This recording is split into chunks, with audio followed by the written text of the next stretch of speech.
Hello everyone, welcome back to the Simplifier YouTube channel. ఈ వీడియోలో మనం ఇండియన్ పాలిటిక్స్ సిలబస్ ఓవర్వ్యూ చూద్దాం. First historical బ్యాక్గ్రౌండ్లో మనం యాక్ట్స్ రిలేటెడ్ చూస్తాం. ఇందులో ఫస్ట్ వచ్చేసరికి రెగ్యులేటింగ్ యాక్ట్ 1773. దీంట్లో ఏంటంటే మనం గవర్నర్ జనరల్ ఆఫ్ బెంగాల్ పోస్ట్ని క్రియేట్ చేశారు. మళ్ళీ సుప్రీంకోర్ట్ని అంటే కలకత్తా ప్రజెంట్ కోల్కత్తా అంటాం కదా, అక్కడ సుప్రీంకోర్ట్ని ఎస్టాబ్లిష్ చేశారు. దాని తర్వాత సెకండ్ ఇంపార్టెంట్ యాక్ట్ వచ్చేసరికి pits India act 1784 regulating act అంటారు, అలాగే పిట్స్ ఇండియా యాక్ట్ అని కూడా అంటారు. దీంట్లో ఏంటంటే court of directors and board of కంట్రోల్ని ఎస్టాబ్లిష్ చేశారు. ఈ కోర్ట్ ఆఫ్ డైరెక్టర్స్ వీళ్ళు ఏం చేస్తారంటే కంపెనీని ఇట్లా టూగా డివైడ్ చేస్తారు అన్నట్టు. ఈ కోర్ట్ ఆఫ్ డైరెక్టర్స్ ఏం చేస్తారంటే కంపెనీ యొక్క కమర్షియల్ అఫైర్స్ని మేనేజ్ చేస్తారు. అదే బోర్డ్ ఆఫ్ కంట్రోల్ వచ్చేసరికి ఏంటంటే వీళ్ళు అడ్మినిస్ట్రేటివ్ అఫైర్స్ని మేనేజ్ చేస్తారు అన్నట్టు. నెక్స్ట్ ఏంటంటే చార్టర్ యాక్ట్ 1793. దీంట్లో ఏంటంటే ట్రేడ్ మోనోపాల్ ఉంటుంది కదా, కంపెనీ ట్రేడ్ మోనోపాల్ని దాన్ని 20 ఇయర్స్కి ఎక్స్టెండ్ చేశారు. Next 1813 charter act. దీంట్లో ఏంటంటే ఈ ట్రేడ్ మోనోపాల్ని క్యాన్సిల్ చేశారు. అట్ ద సేమ్ టైం మళ్ళీ ఏంటంటే వీళ్ళు రిమైనింగ్ ఎవరైతే బ్రిటిష్ మర్చెంట్స్ ఉంటారో వాళ్ళకు కూడా ట్రేడ్ ట్రేడ్ అనేది ఓపెన్ ఉంది అన్నట్టు. అంటే బ్రిటిష్ మర్చెంట్స్ కూడా ట్రేడ్ చేసుకోవడానికి రైట్స్ ఉన్నాయి అన్నట్టు. నెక్స్ట్ దీని తర్వాత 1833 యాక్ట్ ఉంటుంది. దీంట్లో ఏంటంటే మనకి ఇంతకుముందు గవర్నర్ జనరల్ ఆఫ్ బెంగాల్ ఉంది కదా, దాని ప్లేస్లో మన గవర్నర్ జనరల్ ఆఫ్ ఇండియా వచ్చింది అన్నట్టు. దీని తర్వాత ఏంటంటే east India company commercial body నుంచి ప్యూర్లీ అడ్మినిస్ట్రేటివ్ బాడీగా కన్వర్ట్ అయిపోయింది అన్నట్టు. నెక్స్ట్ దీని తర్వాత 1853 యాక్ట్ ఉంటుంది. దీంట్లో ఏంటంటే ఎగ్జిక్యూటివ్ పవర్స్, లెజిస్లేటివ్ పవర్స్ని సపరేట్ చేస్తారు. At the same time open కాంపిటీషన్ని ఇంట్రడ్యూస్ చేస్తారు, అంటే సివిల్ సర్వీసెస్కి. Next government of India act 1858. దీన్ని గుడ్ గవర్నెన్స్ యాక్ట్ అంటాం. ఇదేంటంటే సిపాయి మ్యూటినీ అయింది కదా 1857. సిపాయి మ్యూటినీ తర్వాత ఈ యాక్ట్ని తీసుకొచ్చారు. దీంట్లో ఏంటంటే మనకి ఇందాక గవర్నర్ జనరల్ ఉంది కదా, దాని ప్లేస్లో వైస్ రాయ్ అనే నేమ్ని తీసుకొచ్చారు. నెక్స్ట్ ఏంటంటే పిట్స్ ఇండియా యాక్ట్ ఉంది కదా, దాంట్లో పిట్స్ ఇండియా యాక్ట్లో మనకి court of directors, board of కంట్రోల్గా డివైడ్ చేశారు చూడు, దాన్ని క్యాన్సిల్ చేశారు. నెక్స్ట్ దాని ప్లేస్లో ఏం చేశారంటే సెక్రటరీ ఆఫ్ స్టేట్ అనే పోస్ట్ని క్రియేట్ చేశారు. Next Indian councils act 1861. దీంట్లో ఏంటంటే 3 మెంబర్స్ని, అంటే 3 ఇండియన్ మెంబర్స్ని మనకు లెజిస్లేటివ్ కౌన్సిల్కి నామినేట్ చేశారు అన్నట్టు. వాళ్ళు ఎవరంటే 3 మెంబర్స్ ఇంపార్టెంట్. ఇది Raja of Benares, Maharaja of Patiala and Sir Dinkar Rao. Next ఏంటంటే దీంట్లోనే పోర్ట్ఫోలియో సిస్టమ్ని ఇంట్రడ్యూస్ చేస్తారు 1861 యాక్ట్లో. నెక్స్ట్ ఈ 1892 ఇండియన్ కౌన్సిల్ యాక్ట్. దీంట్లో ఏంటంటే అడిషనల్ మెంబర్స్, అంటే ప్రజెంట్ ఉన్న ఇప్పుడు ఆ members to central provincial councils అలాగే నామినేటెడ్ మెంబర్స్ ఉంటారు కదా, వీళ్ళ నంబర్ని ఇంక్రీజ్ చేశారు అన్నట్టు. Next 1909 act, Indian council act. దీన్నే మింటో మార్లే రిఫార్మ్స్ ద్వారా వచ్చిన యాక్ట్ అన్నట్టు. దీంట్లో ఏంటంటే ఫస్ట్ టైం ఇండియాలో కమ్యూనల్ ఎలక్ట్రోరేట్ని ఇంట్రడ్యూస్ చేశారు. అది ఎవరికంటే ఫస్ట్ ముస్లింకి. Next government of India act 1919 act. దీన్నే మాంటిక్ చెమ్స్ వాటర్ రిఫార్మ్ ద్వారా తీసుకొచ్చారు. దీంట్లో ఏంటంటే డయార్కీ అనేది ప్రావిన్సెస్లో ఇంట్రడ్యూస్ చేశారు. నెక్స్ట్ ఇందాక ముస్లిమ్స్కి ఇంట్రడ్యూస్ చేసిన, అంటే 1909 యాక్ట్లో ముస్లింకి ఇంట్రడ్యూస్ చేసిన కమ్యూనల్ ఎలక్టరేట్ని ఇక్కడ 6కి, నెక్స్ట్ క్రిస్టియన్స్కి కూడా ఎక్స్టెండ్ చేశారు. అంటే ఇదే సపరేట్ ఎలక్టరేట్ అంటాం మనం. నెక్స్ట్ దీని తర్వాత 1935 act, government of India act అంటాం. ఈ యాక్ట్లో ఏంటంటే ఇందాక డయార్కీ అంటే ప్రావిన్సెస్లో ఇంట్రడ్యూస్ చేసిన డయార్కీని క్యాన్సిల్ చేశారు. అట్ ద సేమ్ టైం డయార్కీని సెంట్రల్ లెవెల్లో ఇంట్రడ్యూస్ చేశారు. మళ్ళీ బైకామరలిజం ఉంటుంది కదా, అది 6/11, అంటే 11 అవుట్ ఆఫ్ 11 ప్రావిన్సెస్లో 6 ప్రావిన్సెస్లో బైకామరలిజంని ఇంట్రడ్యూస్ చేశారు. మళ్ళీ ఏంటంటే ఇక్కడ ఇందాక ముస్లింకి 6, క్రిస్టియన్స్కి ఇంట్రడ్యూస్ చేసిన కమ్యూనల్ ఎలక్టరేట్ని దీన్ని ఎక్స్టెండ్ చేశారు. ఎవరికి? డిప్రెస్డ్ క్లాస్ వాళ్ళకి, ఉమెన్కి అండ్ లేబర్స్కి కూడా ఎక్స్టెండ్ చేశారు. నెక్స్ట్ దీని తర్వాత మనకు సెకండ్ టాపిక్ వచ్చేసరికి మేకింగ్ ఆఫ్ కాన్స్టిట్యూషన్లో మనం ఫస్ట్ యాక్చువల్ ఏంటంటే 1922 నుంచి 25 వరకు యాక్చువల్లీ డ్రాఫ్ట్ కాన్స్టిట్యూషన్ ప్రిపేర్ చేయడానికి ట్రై చేశారు ఇండియన్స్. ఏ నేమ్తోనంటే కామన్వెల్త్ ఆఫ్ ఇండియన్ బిల్ అనేది ఇంట్రడ్యూస్ చేశారు బ్రిటిష్ పార్లమెంట్లో. అంటే మన కాన్స్టిట్యూషన్ డ్రాఫ్ట్ చేయడానికి ఇనిషియల్ స్టెప్ అన్నట్టు ఇది. దీన్ని బ్రిటిష్ అప్రూవల్ చేయలేదు, బట్ అయినా కూడా ఇదేంటంటే ఫస్ట్ స్టెప్ అన్నట్టు, అంటే కాన్స్టిట్యూషన్ ప్రిపేర్ చేయడానికి ఇండియన్స్ తీసుకున్న ఫస్ట్ స్టెప్. అయితే దీని తర్వాత దీనికి రియాక్టర్గా ఏంటంటే 1927లో సైమన్ కమిషన్ని ఇండియాకి సెండ్ చేస్తారు. ఇది వైట్ మ్యాన్ కమిషన్ అంటారు. దీంట్లో ఏంటంటే వీళ్ళు ఇండియన్స్ ఎవరు ఉండరు ఈ కమిషన్లో. ఎందుకు? రీజన్ ఏంటంటే ఇండియన్స్ ఆర్ నాట్ క్వాలిఫైడ్ అని చెప్తారు సైమన్. సో దానికి మనలో అగేన్స్ట్గా ఏం తీసుకొస్తారంటే 1928లో కాంగ్రెస్ నెహ్రూని, అంటే మోతిలాల్ నెహ్రూని హెడ్ చేసి డ్రాఫ్ట్ కాన్స్టిట్యూషన్ ప్రిపేర్ చేయడానికి ఒక అటెంప్ట్ చేస్తారు. అంటే అదే ఒక ఫస్ట్ అటెంప్ట్ అన్నట్టు ఫుల్ ఫ్లెడ్జ్డ్ కాన్స్టిట్యూషన్ ప్రిపేర్ చేయడానికి.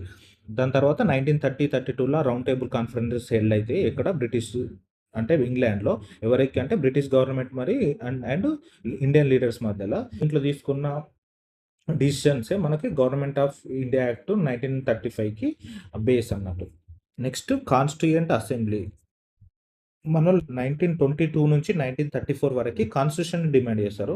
కాకపోతే ఈ 1934లో ఎప్పుడైతే ఎంఎన్ రాయ్ కాన్స్టిట్యూయెంట్ అసెంబ్లీని అంటే ప్రపోజ్ చేశాడో 1934 నుంచి 39 వరకి మనోళ్ళు కాన్స్టిట్యూయెంట్ అసెంబ్లీని డిమాండ్ చేశారన్నట్టు. ఈ కాన్స్టిట్యూయెంట్ అసెంబ్లీ డిమాండ్ చేస్తే దానికి బ్రిటిషర్స్ 1940లో ఆగస్ట్ ఆఫర్ ద్వారా ఏందంటే మీ కాన్స్టిట్యూయెంట్ అసెంబ్లీని అప్రూవల్ చేసాము. దానికి మీరు వరల్డ్ వార్ 2లో సపోర్ట్ చేయాలని ఇండియన్స్‌కి డిమాండ్ చేస్తారన్నట్టు. దానికేందంటే ఇండియన్స్ యాక్సెప్ట్ చేయరన్నట్టు. నెక్స్ట్ తర్వాత దీని తర్వాత కూడా బ్రిటిష్ 3 అటెంప్ట్స్ చేస్తారు. అంటే కాన్స్టిట్యూయెంట్ అసెంబ్లీని యాక్సెప్ట్ చేయించడానికి. ఇంకేందంటే క్రిప్స్ మిషన్‌ని అంటే ఇండియన్ నేషనల్ కాంగ్రెస్ నెక్స్ట్ ముస్లిం లీగ్ 2 కూడా అపోజ్ చేస్తాయి. సో, ఇది ఫెయిల్ అయితది. దీని తర్వాత ఏందంటే వేవెల్ ప్లాన్ ఉంటది. దీన్నే సిమ్లా ప్లాన్ అని కూడా అంటాం. దీంట్లో ఏందంటే 1945 ఇది వేవెల్ ప్లాను. దీంట్లో ఏందంటే డెడ్‌లాక్ ఉంటది. ముస్లిం రిప్రజెంటేషన్‌ని అంటే చూజ్ చేయడాన్ని ముస్లిం రిప్రజెంటేషన్‌కి Muslim League next Indian National Congress మధ్యలో ఏందంటే డిఫరెన్స్ ఆఫ్ ఒపీనియన్ వస్తది. సో, ఏందంటే ఇది ఫెయిల్ అయితది. దీని తర్వాత క్యాబినెట్ మిషన్ ప్లాన్ 1946 ఉంటది. ఇది అప్రూవల్ అయితది. ఇదేందంటే మనకి ఫౌండేషన్ ఆఫ్ కాన్స్టిట్యూయెంట్ అసెంబ్లీకి ఇదొక ఫౌండేషన్ అన్నట్టు. ఇది ఏందంటే మనోళ్ళు యాక్సెప్ట్ చేస్తారు. 1946లో ఈ క్యాబినెట్ మిషన్ ద్వారా కాన్స్టిట్యూయెంట్ అసెంబ్లీ అప్రూవల్ అయిన తర్వాత కాన్స్టిట్యూయెంట్ అసెంబ్లీ ఫామ్ అయితది. దానికి టెంపరరీ ప్రెసిడెంట్‌గా సచ్చిదానంద సిన్హా ఉంటాడు. తర్వాత ఎలక్షన్స్ కండక్ట్ చేస్తారు. అప్పుడు ఏందంటే రాజేంద్ర ప్రసాద్‌ని ఎలెక్ట్ చేస్తారు కాన్స్టిట్యూయెంట్ అసెంబ్లీ ప్రెసిడెంట్‌గా. నెక్స్ట్ ఈ కాన్స్టిట్యూయెంట్ అసెంబ్లీకి దీంట్లో మొత్తం 389 మెంబర్స్ ఉంటారు. అందులో బ్రిటిష్ ఇండియా నుంచి 296 మెంబర్స్ ఉంటారు. నెక్స్ట్ ప్రిన్స్లీ స్టేట్స్ నుంచి 93 మెంబర్స్ ఉంటారు. ఈ బ్రిటిష్ ఇండియా నుంచి వచ్చేవాళ్ళు వీళ్ళు ఎలక్టెడ్ మెంబర్స్. అంటే ఎవరైతే లెజిస్లేటివ్‌కి ఎలక్ట్ అయితారో ఆ ఎలక్టెడ్ మెంబర్స్ ఈ కాన్స్టిట్యూయెంట్ అసెంబ్లీ మెంబర్స్‌ని ఎలక్ట్ చేస్తారు. అదే ప్రిన్స్లీ స్టేట్ నుంచి వచ్చేవాళ్ళు మాత్రం వీళ్ళు డైరెక్ట్‌లీ నామినేటెడ్ అయితారు.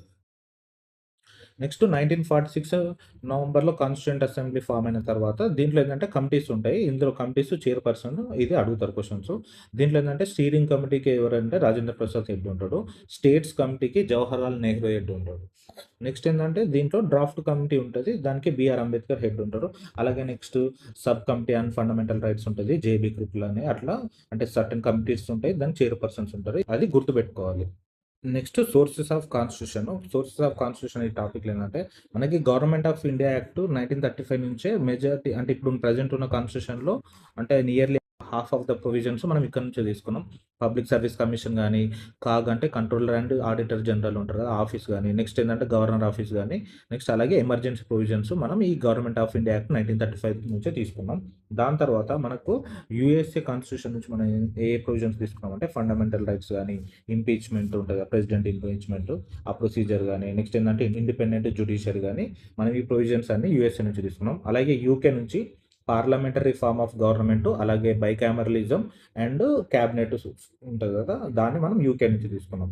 నెక్స్ట్ కెనడా నుంచి ఏం తీసుకున్నాం అంటే ఇది సెంటర్ రిలేటెడ్ తీసుకుంటాం దీంట్లో. మనకేందంటే దీంట్లో ఫెడరేషన్ విత్ స్ట్రాంగ్ సెంటర్ ఉంటది కదా! ఈ ప్రొవిజన్స్ మనం ఇక్కడ కెనడా నుంచి తీసుకున్నాం. అలాగే రెసిడ్యూయల్ పవర్స్ అనేది వెస్టెడ్ విత్ సెంటర్ అని మనం కెనడా నుంచి తీసుకున్నాం.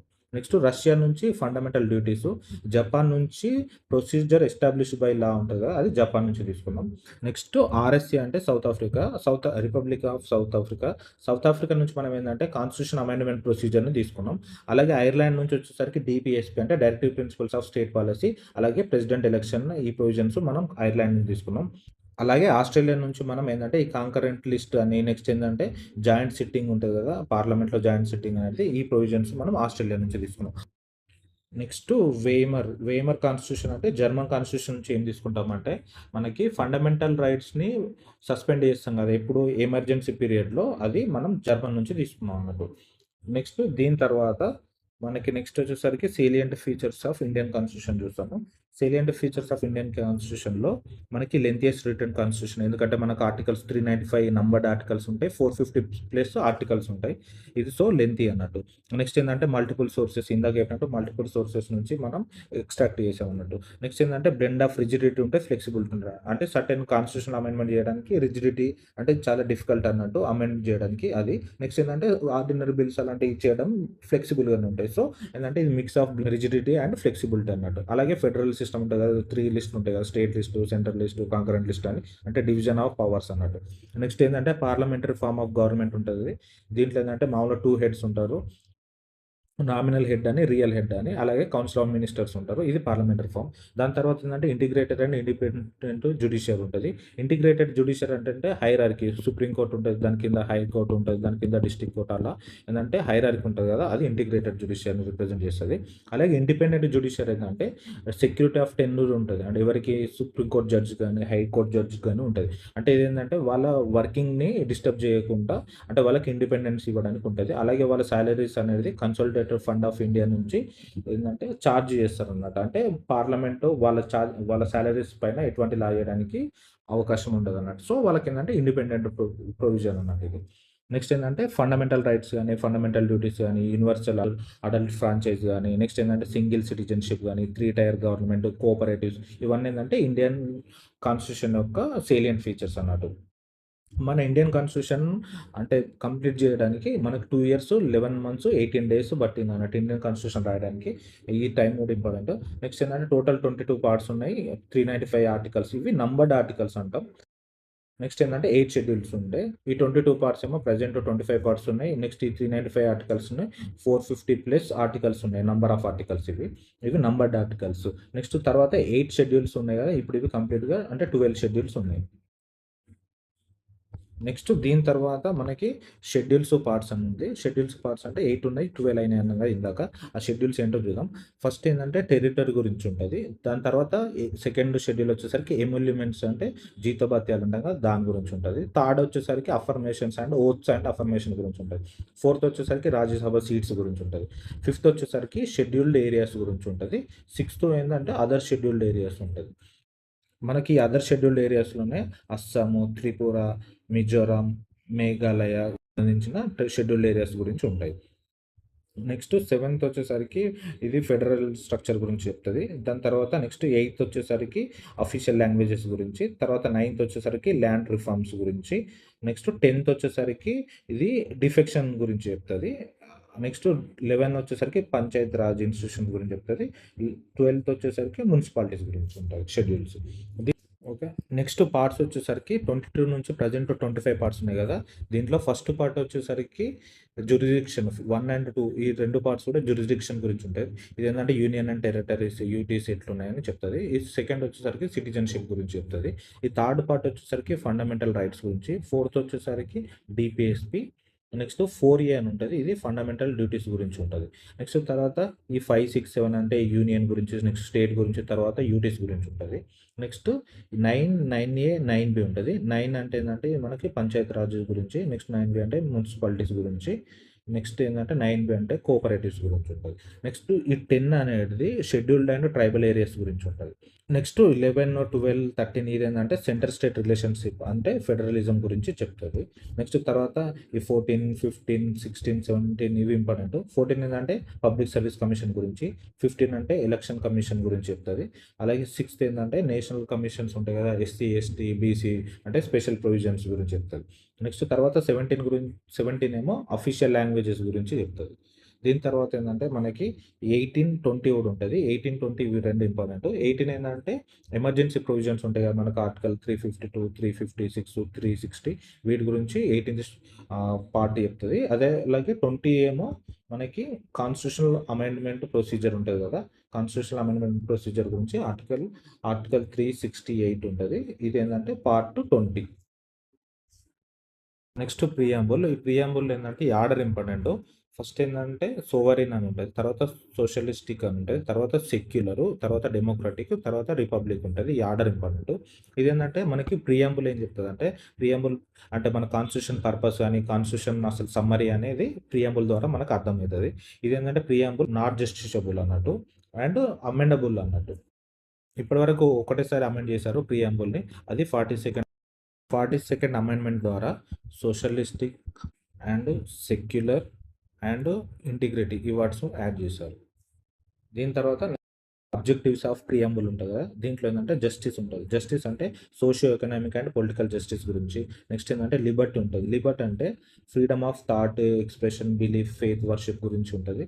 అలాగే ఏంటంటే ఈక్వాలిటీ, మనకి equality of status and opportunities గురించి చెప్తుంది. ఈ స్టేటస్ అంటే ఏంటంటే సోషల్ జస్టిస్ గురించి, ఆపర్చునిటీ అంటే ఎకనామిక్ జస్టిస్ గురించి. నెక్స్ట్ ఫ్రాటర్నిటీ గురించి కూడా చెప్తుంది. ఫ్రాటర్నిటీ అంటే బ్రదర్‌హుడ్. అంటే వి అనే ఫీలింగ్ అంటే మనం అనే ఫీలింగ్ గురించి. నెక్స్ట్ ఏంటంటే సెన్స్ ఆఫ్ బిలాంగింగ్‌నెస్ అంటే మనం అంతా ఒకటే అని ఫ్రాటర్నిటీ డిస్క్రైబ్ చేస్తదన్నట్టు. నెక్స్ట్ ఏందంటే దీంట్లో ఇండివిడ్యువల్ వర్డ్స్ చూద్దాం. సోవరెన్ అంటే ఏందంటే independent authority of a state అన్నట్టు. అంటే సుప్రీం పవర్ అనేది పీపుల్ అన్నట్టు. అంటే source of power people. Next socialist అని ఉంటది. సోషలిస్ట్ అంటే ఏందంటే ఈక్వల్ సొసైటీస్ అంటే ఎటువంటి డిస్క్రిమినేషన్ ఉంటదని చెప్తది. నెక్స్ట్ సెక్యులర్ అనే వర్డ్ ఉంటది. సెక్యులర్ వర్డ్ అంటే ఇక్కడ దీనికి అపోజిట్‌గా మనకేందంటే థియోక్రాటిక్ అని ఉంటది. థియోక్రాటిక్ సొసైటీలో అంటే స్టేట్‌లో ఏందంటే మనకు ఒక అఫీషియల్ రిలీజియన్ అని ఉంటే దాన్ని థియోక్రాటిక్ అంటారు. అదే సెక్యులర్‌లో అయితే ఎటువంటి అఫీషియల్ రిలీజియన్ అని ఉండదు. స్టేట్ అండ్ రిలీజియన్ అనేది సెపరేట్‌గా ఉంటది. స్టేట్, రిలీజియన్ సెపరేట్ ఉంటది.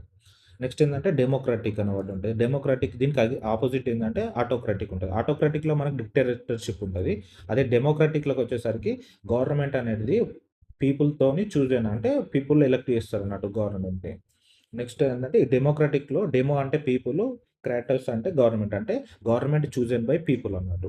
నెక్స్ట్ దీని తర్వాత రిపబ్లిక్. రిపబ్లిక్ వర్డ్ ఉంటది. రిపబ్లిక్ ఆపోజిట్ వర్డ్ ఏందంటే మోనార్కియల్. మోనార్కియల్ అంటే ఇందులో డీసెంట్ అని ఉంటది. డీసెంట్ అంటే ఏందంటే ఇప్పుడు కింగ్ 1 అంటే రూల్ చేసి అతను చనిపోయాక నెక్స్ట్ అతని సన్ కింగ్ 2 అట్లా ఏందంటే ఒకరి తర్వాత ఒకళ్ళు వాళ్ళు జనరేషన్స్ అనేది వాళ్ళ ఏమంటారు డిసెంట్ ద్వారా ఒక జనరేషన్ నుంచి ఒక జనరేషన్ రూల్ చేస్తదన్నట్టు. దాన్ని మోనార్కియల్ అంటాం. అదే నాన్ మోనార్కియల్ అంటే ఇప్పుడు మనం రిపబ్లిక్ అంటాం. దీంట్లో ఏందంటే ఏదైనా మెరిట్ బేస్డ్‌తోనే వీళ్ళు ఎలక్ట్ అయితారన్నట్టు. ఎగ్జామ్స్ అన్నా కండక్ట్ చేస్తారు. నెక్స్ట్ ఎలక్షన్స్ అన్నా కండక్ట్ చేస్తారు. అంటే డిసెంట్ అనేది ఉండదు. నెక్స్ట్ సిటిజన్‌షిప్ గురించి చూస్తాం. సిటిజన్‌షిప్ అంటే దీంట్లో మామూలుగా ఏందంటే మనకి సర్టెన్ ఆర్టికల్స్ ఉంటాయి. ఇప్పుడు 15, 16, 19, 29, 30 ఉన్నాయి గదా! ఇవి ఓన్లీ ఇండియన్ సిటిజన్స్‌కే ఉంటాయి. నెక్స్ట్ ఏందంటే ఫారినర్ రైట్స్ కూడా ఉంటాయి. అంటే ఏలియన్స్ ఉంటారు గదా! ఏలియన్స్ అంటే ఏందంటే ఫారినర్స్ అన్నట్టు. వాళ్ళకి కూడా కొన్ని రైట్స్ ఉంటాయన్నమాట. నెక్స్ట్ ఏందంటే కాన్స్టిట్యూషనల్ ప్రొవిజన్స్ ఉంటాయి గదా! సిటిజన్‌షిప్ గురించి. అవి ఏందంటే 5-11 మధ్యలో ఉంటాయి. దీంట్లో ఏందంటే మనకు ఆర్టికల్ 5 ఏం చెప్తదంటే citizenship at the commencement of constitution గురించి చెప్తది. నెక్స్ట్ 6, 7 అంటే మైగ్రేషన్స్ ఉంటది గదా! ఇండియా నుంచి పాకిస్తాన్ గాని, పాకిస్తాన్ నుంచి గాని ఇండియాకి వచ్చిన మైగ్రెంట్స్ గురించి అంటే వాళ్ళ సిటిజన్‌షిప్ గురించి చెప్తది. నెక్స్ట్ 11 వచ్చేసరికి పార్లమెంటు రెగ్యులేషన్ అథారిటీ ఎవరికి ఉంటదంటే పార్లమెంట్‌కి ఉంటదని చెప్తది. మనకు 1955 యాక్ట్ ఉంటది. ఇది సిటిజన్‌షిప్ యాక్ట్ అంటాము. 2019లో లేటెస్ట్‌గా అమెండ్మెంట్ కూడా అయింది. సిటిజన్‌షిప్ అమెండ్మెంట్ యాక్ట్ అన్నది. దీని తర్వాత మనకి acquisition and loss of citizenship గురించి చూస్తాం. అక్విజిషన్ ఆఫ్ సిటిజన్‌షిప్ ఎలా వస్తదంటే బై బర్త్ అంటే ఇక్కడ పుట్టడం వల్ల. నెక్స్ట్ ఏందంటే డిసెంట్ అంటే వాళ్ళ అంటే ఫాదర్స్ గాని, నెక్స్ట్ ఏందంటే గార్డియన్స్ గాని ఇక్కడ ఉండడం వల్ల వస్తది. నెక్స్ట్ ఏందంటే బై రిజిస్ట్రేషన్ ద్వారా గూడా సిటిజన్‌షిప్ వస్తది. అంటే ఎవరంటే సర్టెన్ ఫారినర్స్ ఉంటారు గదా! ఇండియన్ ఆరిజిన్ ఉండి వాళ్ళ స్పౌసెస్ ఉంటారు గదా! వాళ్ళు రిజిస్ట్రేషన్ చేసుకోవడం వల్ల సిటిజన్‌షిప్ వస్తది. Next by naturalisation. న్యాచురలైజేషన్ అంటే ఏందంటే సర్టెన్ కండిషన్ ఉంటది. అంటే ఒక సపోజ్ ఇండియాకి ఇప్పుడు 12 ఇయర్స్ ఆఫ్ పీరియడ్ ఇండియాలో రిసైడ్ అయితే వాళ్ళకి అప్పుడు రిజిస్ట్రేషన్ చేసుకుంటే న్యాచురలైజేషన్ ద్వారా సిటిజన్‌షిప్ వస్తది. దాని తర్వాత ఏందంటే టెరిటరీ ఇన్కార్పొరేషన్ అంటే ఏందంటే ఇండియాలో ఏదైనా పార్ట్‌ని ఇన్కార్పొరేట్ చేసుకుంటే అప్పుడు కూడా అక్కడున్న పీపుల్‌కి సిటిజన్‌షిప్ వస్తది. దీని తర్వాత ఏ మోడ్‌లో మనం సిటిజన్‌షిప్ లాస్ అయితామంటే ఫస్ట్‌ది ఏందంటే రినౌన్సియేషన్ అంటారు. రినౌన్సియేషన్ అంటే ఏందంటే మనం వాలంటరీగా నాకు ఈ సిటిజన్‌షిప్ వద్దనుకుంటే అది రినౌన్సియేషను. దీని తర్వాత నెక్స్ట్ టర్మినేషన్ ఉంటది. టర్మినేషన్ అంటే ఏందంటే ఇప్పుడు వేరే కంట్రీ అంటే అదర్ కంట్రీ మనం సిటిజన్‌షిప్ తీసుకుంటే ఇండియాలో సిటిజన్‌షిప్ ఆటోమేటిక్‌గా క్యాన్సిల్ అయితది. అది టర్మినేషన్. ఇల్లీగల్‌గా సిటిజన్‌షిప్ తీసుకుంటే గవర్నమెంట్ అనేది వీళ్ళ సిటిజన్‌షిప్‌ని క్యాన్సిల్ చేస్తాం. అది డిప్రివేషన్. నెక్స్ట్ దీని తర్వాత నెక్స్ట్ టాపిక్ వచ్చేసరికి fundamental rights. Right to equality article 14-18 right to equality గురించి డిస్క్రైబ్ చేస్తాయి. దీంట్లో ఆర్టికల్ 14 ఈక్వాలిటీ బిఫోర్ లా గురించి చెప్తది. అంటే ఏందంటే ఈక్వాలిటీ బిఫోర్ లా ఎవరైనా లా ముందు ఈక్వల్ అని చెప్తది. కాకపోతే ఎక్సెప్షన్స్ కూడా ఉంటాయి. దీనికి ఏందంటే ఆర్టికల్ 361 దీంట్లో ఏందంటే ప్రెసిడెంట్, గవర్నర్ ఇప్పుడు సర్టెన్ కోర్ట్ ప్రొసీడింగ్స్ గాని వాటిలో వాళ్ళకి ఏందంటే రిలాక్సేషన్ ఉంటాయన్నట్టు. నెక్స్ట్ ఆర్టికల్ 15 ఏం చెప్తదంటే దీంట్లో సబ్ క్లాస్ 1, 2 ఏం చెప్తదంటే సబ్ క్లాస్ 1 ఏం చెప్తదంటే no discrimination based on caste, race, religion, sex and place of birth base చేసుకొని అంటే డిస్క్రిమినేషన్ చేయొద్దని చెప్తది. అదే 15 సబ్ క్లాస్ 2 ఏం చెప్తదంటే వీటిని బేస్ చేసుకొని పబ్లిక్ ప్లేసెస్‌లో యాక్సెస్ లేకుండా చేయొద్దని చెప్తది. నెక్స్ట్ ఏందంటే ఇందులో సబ్ క్లాస్ 3-6 వరకి ఉంటాయి గదా! ఇవేంటంటే స్పెషల్ ప్రొవిజన్స్ అన్నట్టు. ఇక్కడ 1, 2లో ఏదైతే డిస్క్రిమినేషన్ చేయొద్దని చెప్తారో అయితే సర్టెన్ రిలాక్సేషన్స్ ఇస్తాయి. అదేంటంటే 15(3)లో ఏందంటే వుమెన్ చిల్డ్రన్ గురించి. నెక్స్ట్ అలాగే 15(4)లో ఏందంటే ఎస్సీ, ఎస్టీ, బీసీకి అంటే రిలాక్సేషన్ అంటే రిజర్వేషన్స్ గురించి ఉంటాయి. నెక్స్ట్ ఏందంటే 15(5)(6)లో ఏందంటే ఎడ్యుకేషన్ రిలేటెడ్. ఈ 5 అనేది ఏందంటే ఎస్సీ, ఎస్టీ, బీసీకి రిలేటెడ్. ఈ 6 అనేది ఏందంటే ఈడబ్ల్యూఎస్‌కి అంటే ఎడ్యుకేషన్‌లో రిజర్వేషన్ గురించి ఉంటాయి. నెక్స్ట్ ఆర్టికల్ 16 ఏందంటే ఇది ఎంప్లాయ్‌మెంట్ గురించి చెప్తది. ఈ 1, 2లో ఏందంటే మనకి అంటే ఈ cost, race, religion, sex, place of birth ఉంటాయి కదా! వీటిని బేస్ చేసుకొని ఎంప్లాయ్‌మెంట్‌లో డిస్క్రిమినేషన్ చేయొద్దని చెప్తది.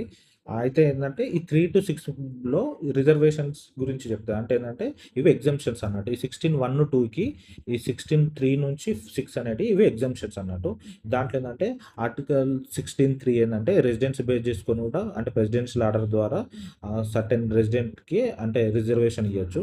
నెక్స్ట్ తర్వాత 16(4) ఏందంటే ఎస్సీ, ఎస్టీ, బీసీకి రిజర్వేషన్ గురించి అంటే ఎంప్లాయ్‌మెంట్‌లో రిజర్వేషన్ గురించి ఉంటది.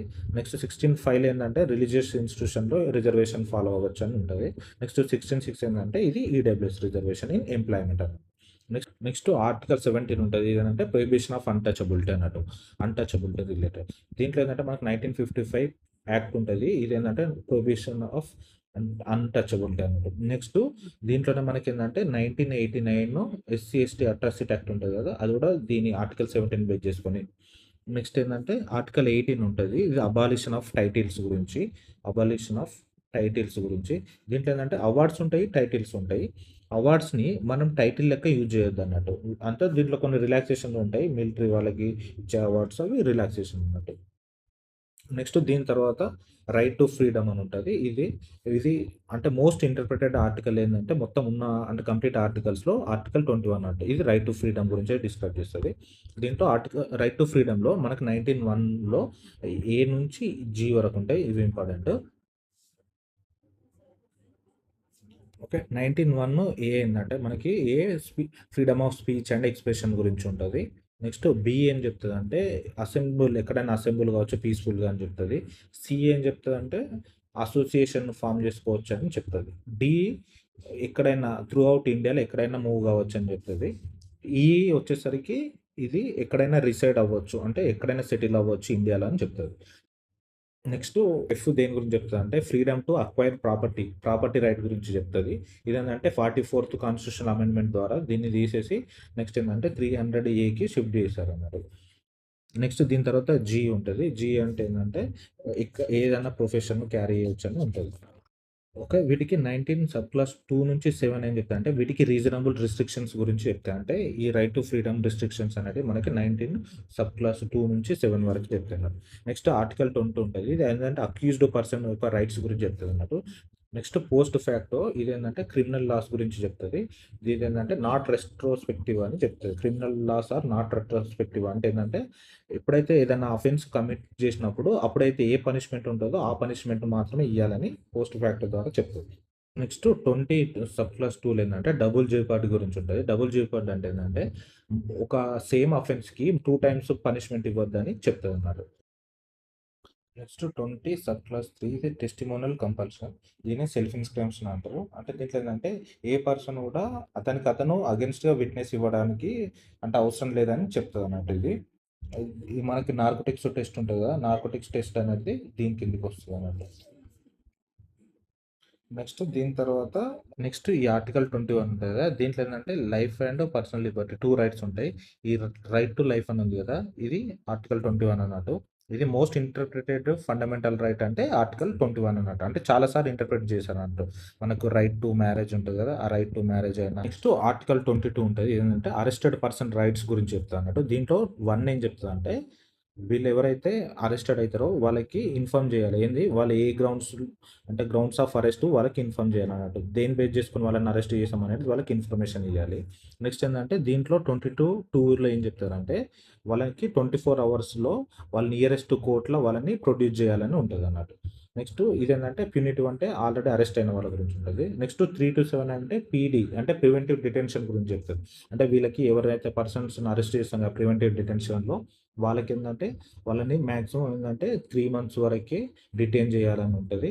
నెక్స్ట్ ఏందంటే దాని తర్వాత కూడా ఒకవేళ డిటైన్ చేస్తే వాళ్ళకేందంటే ఒక అడ్వైజరీ బోర్డ్ నుండి సజెషన్ తీసుకొని వాళ్ళని డిటైన్ చేయాలని మాత్రమే ఉంటదన్నట్టు. అంటే ఈ 3-7 అంటే ఇండెఫినిట్ అరెస్ట్ ఉంటది కదా! ఇండెఫినిట్ అరెస్ట్ ఆర్ డిటైన్ చేయడానికి అగెయిన్స్ట్‌గా ఉంటదన్నట్టు ఈ ఆర్టికల్స్. నెక్స్ట్ దీని తర్వాత మనకి రైట్ అగేన్స్ట్ ఎక్స్‌ప్లాయిటేషన్ ఉంటాయి. రైట్ అగేన్స్ట్ ఎక్స్‌ప్లాయిటేషన్‌లో ఆర్టికల్ 23, 24 ఉంటాయి. ఈ 23 ఏందంటే హ్యూమన్ ట్రాఫికింగ్, బాండెడ్ లేబర్‌ని ప్రొహిబిట్ చేస్తాయన్నట్టు. నెక్స్ట్ 24 వచ్చేసరికి చైల్డ్ లేబర్ ఉంటది కదా! అంటే 14 ఇయర్స్ కంటే బిలో ఉన్న చిల్డ్రన్‌ని అంటే మనం factories, next mines and hazardous industries ఉంటాయి కదా! దాంట్లో ఎంప్లాయ్‌మెంట్ చేయొద్దని ఉంటాయి. నెక్స్ట్ ఫ్రీడమ్ ఆఫ్ రిలీజియన్ ఉంటుంది. దీంట్లో ఆర్టికల్ 25 ఏంటంటే రైట్ టు కన్సైజ్ కానీ right to profess practice and propagate the religion అని ఉంటుంది. అంటే ఫ్రీడమ్ ఆఫ్ రిలీజియన్ గురించి చెప్తుంది. నెక్స్ట్ ఆర్టికల్ 26 దేని గురించి చెప్తుంది అంటే రిలీజియస్ డినామినేషన్స్ ఉంటాయి కదా, వాటి గురించి చెప్తాయి. రిలీజియస్ డినామినేషన్ అంటే ఇక్కడ డెఫినేషన్ ఉండదు, కాకపోతే సుప్రీంకోర్టు ఈ షిరీర్ ముట్ కేసు ఉంటుంది కదా దాంట్లో చెప్తుంది. రిలీజియస్ డినామినేషన్స్ అంటే ఏంటంటే వాళ్ళకి ఒక యూనిక్ నేమ్ ఉండాలి. నెక్స్ట్ ఏంటంటే వాళ్ళకి ఒక డిఫరెంట్ ప్రాక్టీసెస్ ఉండాలి. నెక్స్ట్ ఏంటంటే సెల్ఫ్ ఫైనాన్స్డ్ ఉండాలి వాళ్ళు. అంటే వాళ్ళకి వాళ్ళు ఫైనాన్స్ చేసుకుంటట్టు ఉండాలి. వాటిని రిలీజియస్ డినామినేషన్స్ అంటారు. వాళ్ళకి ఉన్న రైట్స్ గురించి చెప్తుంది. నెక్స్ట్ ఆర్టికల్ 27 ఏం చెప్తుంది అంటే నో ట్యాక్స్ అండ్ రిలీజియన్. అంటే రిలీజియన్ పైన స్పెసిఫిక్‌గా ట్యాక్స్ లేదని చెప్తది. ఇప్పుడు మనకు ట్యాక్సెస్ ఉంటాయి. ఇప్పుడు జిజియా ట్యాక్స్ అని ఉంటది కదా! ఇది ఏందంటే రిలీజియస్ స్పెసిఫిక్ ట్యాక్సెస్ అన్నట్టు. అలాంటివి ఎయొద్దని చెప్తది. నెక్స్ట్ ఆర్టికల్ 28 ఏం చెప్తదంటే ఎడ్యుకేషనల్ ఇన్‌స్టిట్యూషన్‌లో రిలీజియస్ ఇన్‌స్ట్రక్షన్స్ ఉంటాయి కదా! రిలీజియస్ ఇన్‌స్ట్రక్షన్స్ గురించి చెప్తదన్నట్టు. Next culture and educational rights article 29, 30 ఉంటాయి. ఆర్టికల్ 29 ఏం చెప్తదంటే మైనారిటీస్ ఉంటారు కదా! మైనారిటీస్ వాళ్ళ లాంగ్వేజ్ గాని, స్క్రిప్ట్ గాని, కల్చర్ గాని ప్రొటెక్ట్ చేయాలని చెప్తది. అండ్ డిస్క్రిమినేషన్ చూపెట్టొద్దని చెప్తది. నెక్స్ట్ ఆర్టికల్ 30 ఏం చెప్తదంటే వాళ్ళ యొక్క ఎడ్యుకేషనల్ ఇన్‌స్టిట్యూషన్స్ గురించి చెప్తది. అంటే మైనారిటీస్ ఎడ్యుకేషనల్ ఇన్‌స్టిట్యూషన్స్ గురించి చెప్తది. మైనారిటీస్ అని కాన్స్టిట్యూషన్‌లో ఎక్కడ డిఫైన్ లేదు. కాకపోతే ఏంటంటే పీఎంఏ ఫౌండేషన్ కేసులో దీంట్లో సుప్రీంకోర్టు చెప్తది. మైనారిటీస్‌ని డెఫినిషన్ చేస్తది. అంటే ఏమని నాన్ డామినెంట్ గ్రూప్‌ని మనం మైనారిటీస్ అని అంటాం. అంటే ఏదన్నా ఇప్పుడు సపోజ్ హైదరాబాద్‌లో తీసుకున్నాం అనుకో, సపోజ్ 6 ఉంటారు కదా! 6 అనేటోళ్ళు చాలా తక్కువ మంది ఉంటారు. సో, వాళ్ళు మైనారిటీస్ అన్నట్టు. ఇప్పుడు పాకిస్తాన్ తీసుకున్నాం అనుకో, పాకిస్తాన్‌లో హిందూస్ తక్కువ ఉంటారు. సో, హిందూస్ పాకిస్తాన్‌లో మైనారిటీస్. అంటే ఎక్కడైనా నాన్ డామినెంట్ గ్రూప్ ఉంటే వాళ్ళని మైనారిటీస్ అంటారు. ఇండియాలో లింగ్విస్టిక్ మైనారిటీస్ ఉంటారు. రిలీజియస్ మైనారిటీస్ అని ఉంటారు. Next right to constitutional remedy అని ఉంటది. దీన్ని మాకేందంటే doctor BR Ambedkar heart and soul of కాన్స్టిట్యూషన్‌గా రైట్ టు కాన్స్టిట్యూషనల్ రెమెడీస్‌ని డిస్క్రైబ్ చేశారన్నట్టు. దీంట్లో మనకు రిట్స్ ఉంటాయి 5. ఆర్టికల్ 32 ఏందంటే supreme court writs power jurisdiction గురించి చెప్తది. ఆర్టికల్ 226 అయితే హైకోర్టు జ్యూరిడిక్షన్ గురించి. హేబియస్ కార్పస్ అంటే ఈ రిట్స్‌లో ఫస్ట్ రిట్ ఇది. దీని మీనింగ్ ఏందంటే టు హావ్ ద బాడీ అని ఉంటది. ఏందంటే ఇల్లీగల్ అరెస్ట్‌లో ఈ రైట్‌ని యూజ్ చేస్తారన్నమాట. నెక్స్ట్ సెరిషియరీ ప్రొహిబిషన్ ఉంటాయి. ఇవి 2 ఏందంటే సుపీరియర్ ఆర్ హైయర్ కోర్ట్స్ ఉంటాయి కదా! వాళ్ళ యొక్క సబార్డినేట్ కోర్ట్స్‌కి ఈ 2 రిట్స్‌ని జారీ చేస్తాయి అన్నట్టు. ఈ సెరిషియరీ అంటే ఏందంటే ఇది క్యూరేటివ్. నెక్స్ట్ ఏందంటే ఈ ప్రొహిబిషన్ అనేది ప్రివెంటివ్ అన్నట్టు. సెర్ష్యూరర్ అంటే ఏంటంటే సుపీరియర్ కోర్టు సబార్డినేట్ కోర్ట్ ఇచ్చిన జడ్జిమెంట్ని క్వాష్ చేయడం అన్నట్టు. క్వాష్ చేయడం అంటే ఏంటంటే క్యాన్సిల్ చేయడం అన్నట్టు. నెక్స్ట్ ఏంటంటే ప్రొహిబిషన్ ఉంది కదా! ప్రొహిబిషన్ అంటే ఏంటంటే ముందే రిస్ట్రిక్ట్ చేయడం అన్నట్టు. ఏంటంటే సబార్డినేట్ కోర్ట్స్‌కి ఇది మీ జ్యూరిడిక్షన్ కాదని చెప్పి ముందే ప్రివెంటివ్ చేయడాన్ని దాన్ని ప్రొహిబిషన్ అంటారు. ఈ సెరిష్యూరర్ అంటే ఇది క్యూరేటివ్. ఆల్రెడీ ఇచ్చిన జడ్జిమెంట్‌ని క్యాన్సిల్ చేయడానికి సెరిష్యూరర్ అంటారు. నెక్స్ట్ దీని తర్వాత కోవారెంట్ అని ఉంటది. కోవారెంట్ అంటే ఏందంటే వాట్ అథారిటీ అన్నట్టు. నీకేం అథారిటీ ఉంది దీనికి అన్నట్టు. నెక్స్ట్ ఏందంటే నాట్ క్వాలిఫైడ్ పర్సన్. ఎవరైతే ఇది నీకు అసలు క్వాలిఫైడ్ పర్సన్స్ గారో ఏదైనా డ్యూటీ చేస్తే దాన్నేందంటే అసలు నీకు ఏం అథారిటీ ఉంది ఈ డ్యూటీ చేయడానికి అని మనం ఇచ్చే రిట్స్ ఏందంటే అది కోవారెంట్ అన్నట్టు. నెక్స్ట్ ఈ సుప్రీం కోర్ట్ ఉంటది కదా! సుప్రీం కోర్ట్ ఆర్టికల్ 32 కింద ఇదేందంటే ఓన్లీ ఫండమెంటల్ రైట్స్ వయలేషన్ అయినప్పుడే ఏందంటే సుప్రీం కోర్ట్‌ని అప్రోచ్ అవ్వచ్చు.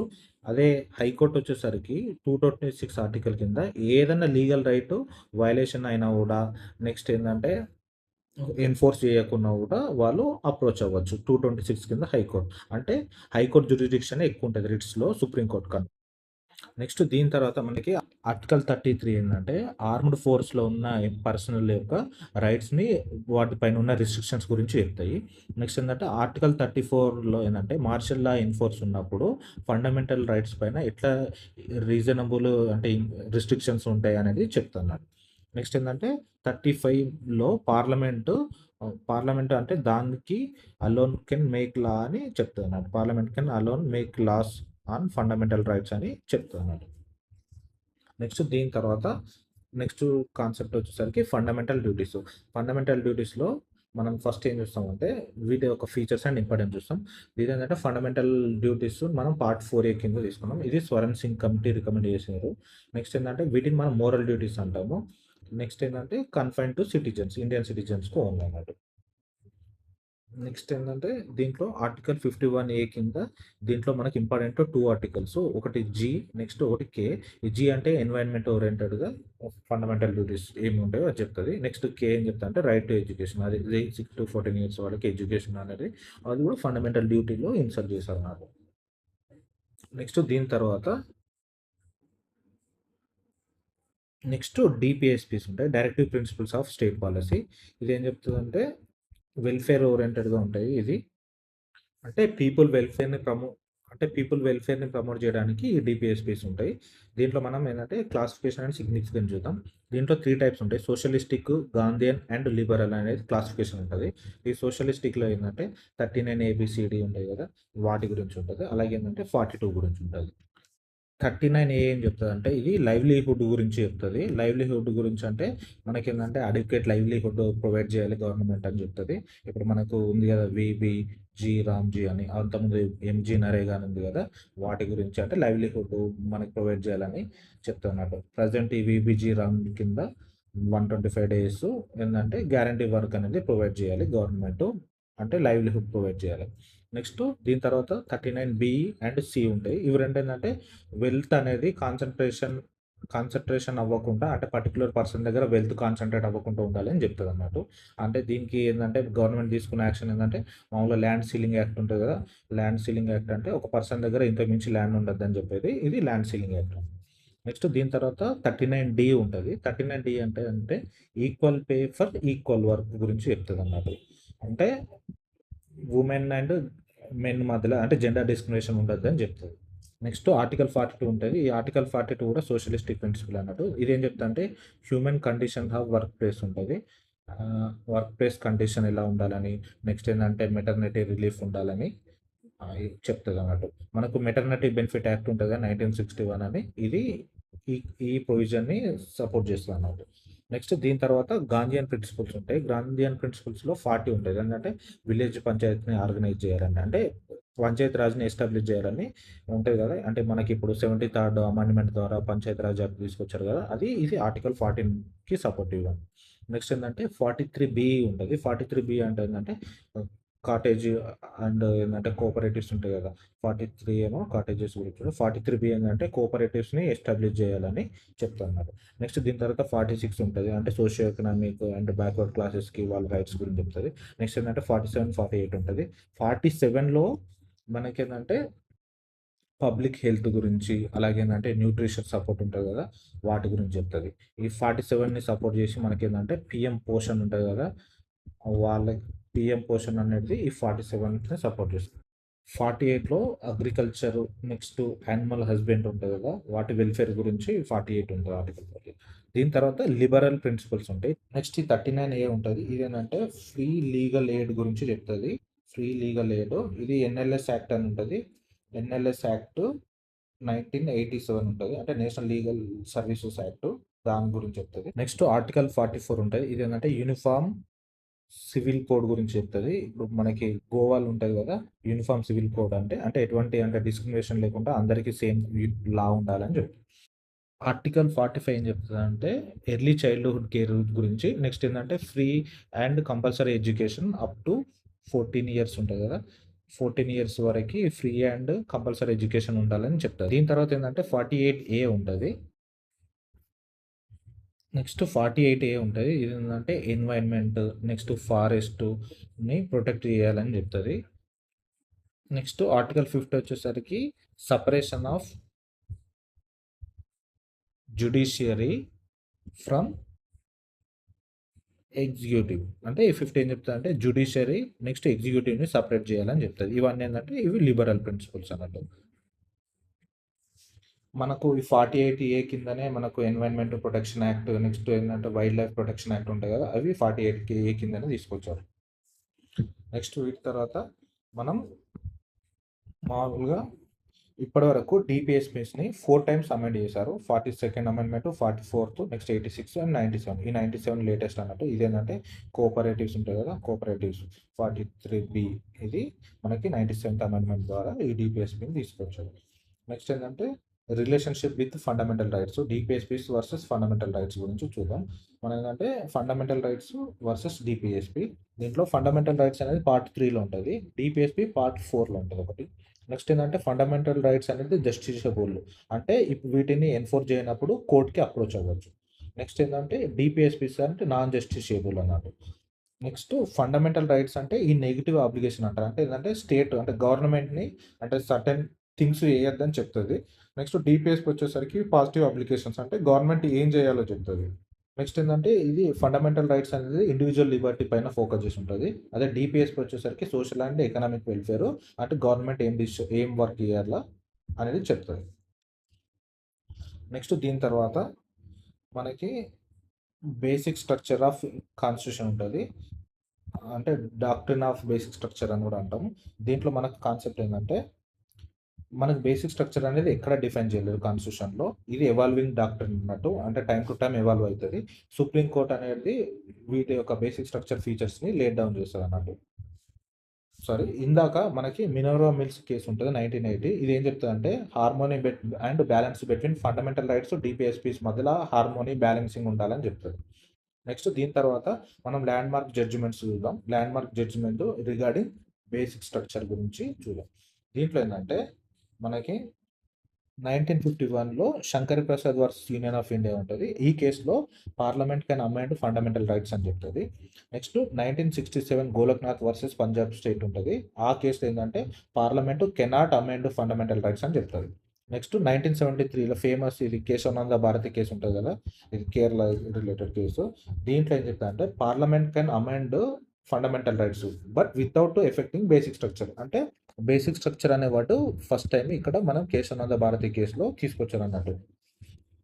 నెక్స్ట్ 1980 మినర్వా మిల్స్ కేసు ఏం చెప్తుంది అంటే పార్లమెంట్కి అమెండింగ్ పవర్ ఉంటుంది కదా, దాన్ని లిమిట్ చేయమని చెప్తుంది, అంటే లిమిట్ ఉంటుందని చెప్తుంది. నెక్స్ట్ ఏంటంటే harmony between fundamental rights and DPSPs ఉండాలని చెప్తుంది.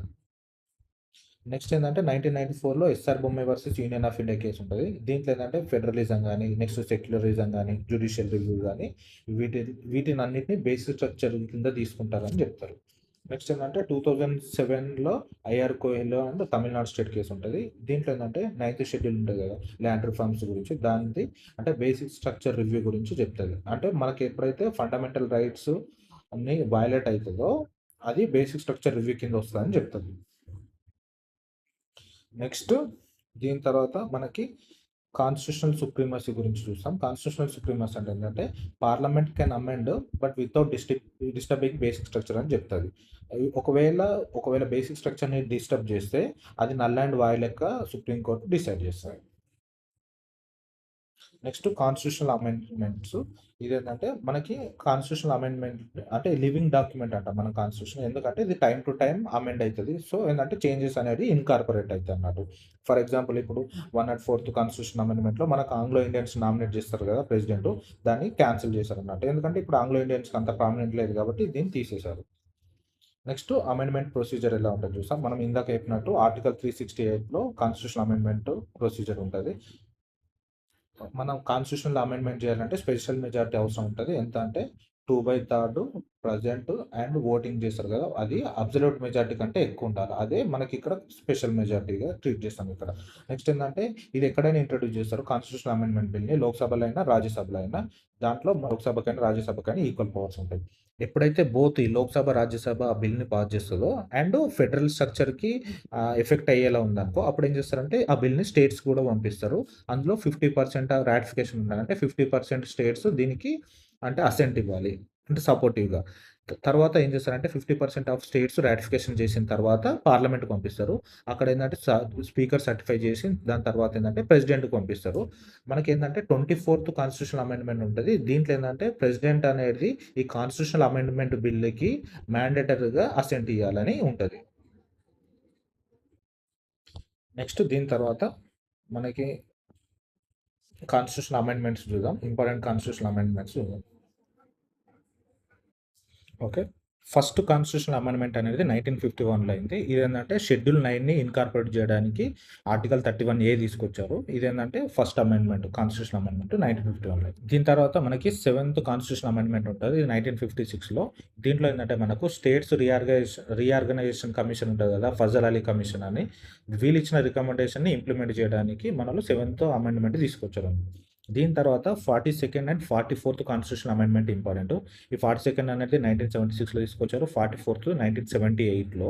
దీంట్లో ఏంటంటే మనం 42nd అమెండ్మెంట్ 44th అమెండ్మెంట్కి డిఫరెన్స్ చూద్దాం. 42nd అమెండ్మెంట్లో ఈ సోషలిస్ట్, సెక్యులర్ అండ్ ఇంటిగ్రిటీ అనే వర్డ్స్ని ప్రియాంబుల్లో యాడ్ చేశారు అన్నట్టు. దీంట్లో నెక్స్ట్ ఏంటంటే పార్ట్ 4A, పార్ట్ 14A ఉంటాయి కదా, వీటి రెండింటిని ఇన్సర్ట్ చేశారు. ఇవి రెండు దేని గురించి ఉంటాయంటే పార్ట్ 4A వచ్చేసరికి ఫండమెంటల్ డ్యూటీస్ గురించి చెప్తుంది. నెక్స్ట్ పార్ట్ 14A వచ్చేసరికి ఇది ట్రిబ్యునల్స్ గురించి చెప్తుంది. నెక్స్ట్ దీని తర్వాత డిపిఎస్పీ ఎక్కువ ఇంపార్టెంట్ ఫండమెంటల్ రైట్స్ కంటే అని ఈ 42nd అమెండ్మెంట్ ద్వారా చెప్తారు.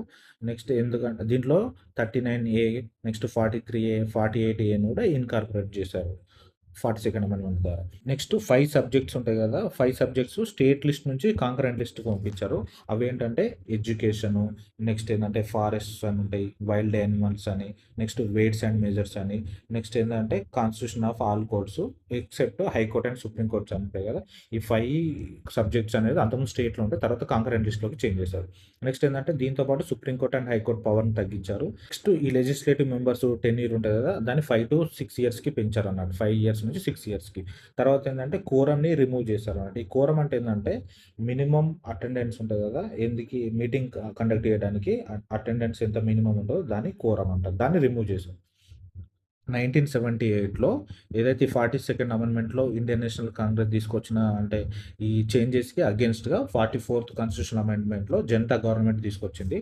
దీంట్లో ఏం చేశారంటే ఫస్ట్ ఇంపార్టెంట్ ఏంటంటే దీంట్లో అన్నింటిలో president to declare national emergency only on return recommendation of cabinet అన్నాడు. క్యాబినెట్ నుంచి రిటర్న్ రికమెండేషన్ వచ్చిన తర్వాత నేషనల్ ఎమర్జెన్సీ డిక్లేర్ చేయాలి ప్రెసిడెంట్. అంటే ఇష్టం వచ్చినట్టు నేషనల్ ఎమర్జెన్సీ డిక్లేర్ చేయడానికి వీలు లేదని 44th కాన్స్టిట్యూషన్ అమెండ్మెంట్ ద్వారా తీసుకొచ్చారు. నెక్స్ట్ ఏంటంటే 31 ఉంటుంది కదా, 31F ఏది ప్రాపర్టీ రైట్ ఉంటుంది కదా, ప్రాపర్టీ రైట్ని అంటే ఫండమెంటల్ రైట్స్ నుంచి మామూలుగా బేసిక్ రైట్ లెక్క చేంజ్ చేశారు, అంటే 300A లెక్క చేంజ్ చేశారు. నెక్స్ట్ దీని తర్వాత ఈ సుప్రీంకోర్టు హైకోర్టు పవర్ని తగ్గించారు చూడు, దాన్ని మళ్ళీ రీగెయిన్ చేశారు. నెక్స్ట్ ఏంటంటే 5 to 6 ఇయర్స్ ఉంటాయి కదా, దాన్ని మళ్ళీ 6 to 5 ఇయర్స్కి చేంజ్ చేసేసారు. దాంతోపాటు ఈ కోరంని రిమూవ్ చేశారు కదా, వీళ్ళు మళ్ళీ ఏంటంటే కోరం రిక్వైర్డ్ అని చెప్తారు అన్నట్టు, కోరం అవసరం అని చెప్తారు. నెక్స్ట్ దీని తర్వాత మనకి 52nd అమెండ్మెంట్ ఉంటుంది. ఇదేంటంటే 1985లో వచ్చింది. దీంట్లో ఏంటంటే ఈ 52nd అమెండ్మెంట్ ద్వారా మనం షెడ్యూల్ 10ని ఇన్కార్పొరేట్ చేసి ఉన్నట్టు. షెడ్యూల్ 10 ఏంటంటే యాంటీ డిఫెక్షన్ లా గురించి చెప్తుంది అన్నట్టు. ఈ యాంటీ డిఫెక్షన్ లా ఏంటంటే ఈ పబ్లిక్ రిప్రజెంటేటివ్స్ ఉంటారు కదా, ఎమ్మెల్యేస్, నెక్స్ట్ ఎంపీస్, వీళ్ళేంటంటే మామూలుగా విన్ అయిన తర్వాత పొలిటికల్ పార్టీలో ఒక పార్టీ నుంచి విన్ అయిన తర్వాత ఇంకో పార్టీకి చేంజ్ అవుతారు కదా, అట్లా వాళ్ళకు అంటే ఇష్టం వచ్చినట్టు చేంజ్ అవ్వకుండా వాళ్ళపైన అంటే సర్టెన్ రిస్ట్రిక్షన్స్ పెట్టారు అన్నట్టు. దాంట్లో ఏంటంటే మనకి 52nd అమెండ్మెంట్లో ఏం చెప్తుందంటే ఏదైనా పార్టీలో స్ప్లిట్ వచ్చినప్పుడు 1/3 వాళ్ళు వేరే పార్టీలో జాయిన్ అయ్యారు అనుకో, అప్పుడు వాళ్ళకి యాంటీ డిఫెక్షన్ వర్తించదని చెప్తుంది. అదే 91st కాన్స్టిట్యూషన్ అమెండ్మెంట్లో ప్రెజెంట్ అన్నట్టు ఇదేంటంటే జస్ట్ 1/3 స్ప్లిట్ అవ్వడం కాదు, 2/3 వాళ్ళు ఏదైనా పార్టీ నుంచి 2/3 వాళ్ళు వేరే పార్టీలో మెర్జ్ అయినప్పుడు మాత్రమే యాంటీ డిఫెక్షన్ వర్తించదని చెప్తుంది. దీని తర్వాత నెక్స్ట్ 61st కాన్స్టిట్యూషన్ అమెండ్మెంట్. ఇదేంటంటే ఓటింగ్ రైట్స్ గురించి చెప్తుంది. యూనివర్సల్ అడల్ట్ ఫ్రాంచైజ్ అంటాం కదా, మనం 21 ఇయర్స్ నుంచి 18 ఇయర్స్కి చేంజ్ చేశారు అన్నట్టు. ఇక్కడ ఇంపార్టెంట్ ఏంటంటే ఈ యూనివర్సల్ అడల్ట్ ఫ్రాంచైజ్ అనేది అంటే ఉమెన్ కూడా ఇంక్లూడ్ అయ్యింది కదా ఓటింగ్ రైట్స్. మనం వెస్టర్న్ కంట్రీస్ కంటే ముందే ఉమెన్కి ఓటింగ్ రైట్స్ ఇచ్చామన్నట్టు. నెక్స్ట్ 73rd 74th అమెండ్మెంట్ అంటాం. ఇదేంటంటే లోకల్ బాడీస్ గురించి చెప్తుంది. లోకల్ బాడీస్ ఉంటాయి కదా, పంచాయత్స్ అండ్ మున్సిపాలిటీస్ వాటి గురించి. 73rd అండ్ 74th అమెండ్మెంట్ ఇవి రెండు కూడా 1992లో వచ్చినాయి. ఇదేంటంటే ఫోర్స్‌లోకి మాత్రం 1993లో వచ్చినాయి. అందులో ఏప్రిల్ 26 ఏమో ఈ పంచాయత్స్ ఉంటాయి కదా! పంచాయత్స్ ఏప్రిల్ 26, జూన్ 1లో మాత్రం మున్సిపాలిటీస్. మనం ఏప్రిల్ 26నే పంచాయత్ రాజ్ డేగా ట్రీట్ చేస్తాం అన్నట్టు. పార్ట్ 9 ఏందంటే పంచాయత్స్ గురించి. నెక్స్ట్ పార్ట్ 9 అంటే మున్సిపాలిటీస్ గురించి చెప్తది. నెక్స్ట్ దీని తర్వాత 86th కాన్స్టిట్యూషనల్ అమెండ్మెంట్ ఉంటుంది. దీంట్లో ఏంటంటే 2002 రైట్ టు ఎడ్యుకేషన్ను తీసుకొచ్చారు. అదేంటంటే 21A కింద ఇప్పుడు ప్రజెంట్ ఫండమెంటల్ రైట్ అన్నట్టు. అది ఈ 2002 రైట్ టు ఎడ్యుకేషన్ యాక్ట్ కింద తీసుకొచ్చారు. అంతకుముందు ఇదేంటంటే 45 కింద. నెక్స్ట్ ఇది ఏంటంటే డిపిఎస్పిలో ఉండే. ఇది ప్రజెంట్ కూడా ఉంది. కాకపోతే ఏంటంటే ఇది ప్రజెంట్ ఫండమెంటల్ రైట్గా కూడా ఉంది అన్నట్టు. నెక్స్ట్ ఏంటంటే 51A కూడా ఉంటుంది. 6 to 14 ఇయర్స్ వాళ్ళకి అంటే ఫ్రీ అండ్ కంపల్సరీ ఎడ్యుకేషన్ అన్నట్టు. Right to education. నెక్స్ట్ మనం 101 to 106 కాన్స్టిట్యూషన్ అమెండ్మెంట్స్ గురించి చూస్తాము. ఇదేంటంటే లేటెస్ట్ కాన్స్టిట్యూషన్ అమెండ్మెంట్స్ అన్నట్టు. ఈ 101 కాన్స్టిట్యూషన్ అమెండ్మెంట్ జీఎస్టీని ఇంట్రడ్యూస్ చేశారు. ఈ జీఎస్టీ అనేది ఈ జూలై 1, 2017 నుంచే అంటే ఎన్ఫోర్స్ అయిందన్నమాట. నెక్స్ట్ దీని తర్వాత 102 అని ఉంటుంది. ఇది నేషనల్ కమిషన్ ఫర్ బ్యాక్వర్డ్ క్యాస్టర్స్ గురించి చెప్తుంది. ఇదేంటంటే వాళ్ళకి కాన్స్టిట్యూషనల్ స్టేటస్ వచ్చింది అన్నట్టు దీని ద్వారా. ఇది 338B, ఆర్టికల్ 338B ద్వారా. నెక్స్ట్ ఏంటంటే ఈ 103 అమెండ్మెంట్ ఉంటుంది. ఇదేంటంటే ఈడబ్ల్యూఎస్కి అంటే ఎడ్యుకేషన్ అండ్ ఎంప్లాయ్మెంట్లో 10% అంటే మ్యాక్సిమం 10% రిజర్వేషన్ గురించి ఇది 103 అమెండ్మెంట్. నెక్స్ట్ దీని తర్వాత 104th అమెండ్మెంట్ ఉంటుంది. ఇదేంటంటే ఎస్సీ/ఎస్టీ రిజర్వేషన్ ఎక్స్టెన్షన్ అనేది 2030 వరకు ఈ రిజర్వేషన్స్ని ఎక్స్టెండ్ చేశారు ఎస్సీ/ఎస్టీకి. నెక్స్ట్ దీంతో పాటు ఏంటంటే ఈ ఆంగ్లో ఇండియన్ నామినేషన్ ఉంటుంది కదా, ఆంగ్లో ఇండియన్ని నామినేట్ చేయడం అన్నట్టు అదని అబాలిష్ చేశారు అన్నట్టు.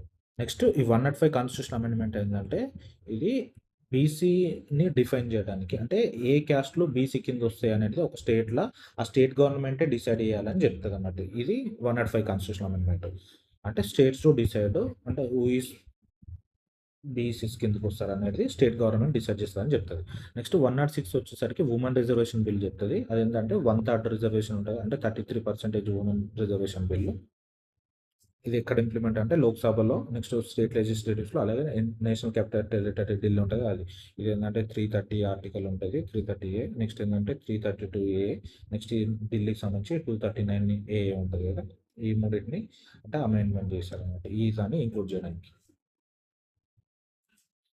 ఇక్కడ నోట్ ఏంటంటే ఈ ఉమెన్ రిజర్వేషన్ బిల్ అనేది ఆఫ్టర్ డీలిమిటేషన్ తర్వాత ఎన్ఫోర్స్ అవుతుంది. నెక్స్ట్ దీని తర్వాత మనకి యూనియన్ గవర్నమెంట్ గురించి ఉంటుంది. ఓకే, ఇందాక కొన్ని మిస్ అయినాం, ఆ మిస్ అయినా ఒకసారి చూద్దాం. ఓకే, మనకి ఇందాక కాన్స్టిట్యూషన్ ఎనాక్ట్మెంట్ ఉంటుంది కదా, అంటే ఎప్పుడైతే అప్రూవల్ అయిందో దాన్ని ఎనాక్ట్మెంట్ అంటాము. ఇది ఎప్పుడంటే 1949 నవంబర్ 26 నాడు ఎనాక్ట్ అయింది. దీన్ని మనం ఏంటంటే కాన్స్టిట్యూషనల్ డేగా సెలబ్రేట్ చేసుకుంటాము. ఇది 1949 నవంబర్ 26, దాన్ని ఎనాక్ట్మెంట్ అంటాం. నెక్స్ట్ కమెన్స్మెంట్ అంటే ఎప్పటి నుంచి ఎన్ఫోర్స్ అయిందో దాన్ని కమెన్స్మెంట్ అంటాం. ఇది ఏంటంటే 1950 January 26, దీన్నే మనం రిపబ్లిక్ డే అంటాం. ఓకే, కాన్స్టిట్యూయెంట్ అసెంబ్లీ వర్కింగ్ గురించి చూద్దాం. మామూలు కాన్స్టిట్యూయెంట్ అసెంబ్లీ ఏం వర్క్ చేస్తుందంటే ఇది ఎప్పుడైతే elected representatives, Lok Sabha elected representatives వస్తారో అప్పటి వరకు ఇది ఏంటంటే కాన్స్టిట్యూయెంట్ అసెంబ్లీ రెండు ఫంక్షనింగ్ చేసింది అన్నట్టు. ఒకటి ఏంటంటే కాన్స్టిట్యూషన్ డ్రాఫ్టింగ్ చేయడం ఒకటి, రెండోది ఏంటంటే ప్రొవిజనల్ పార్లమెంట్ లెక్క కూడా యాక్ట్ చేసింది అన్నట్టు.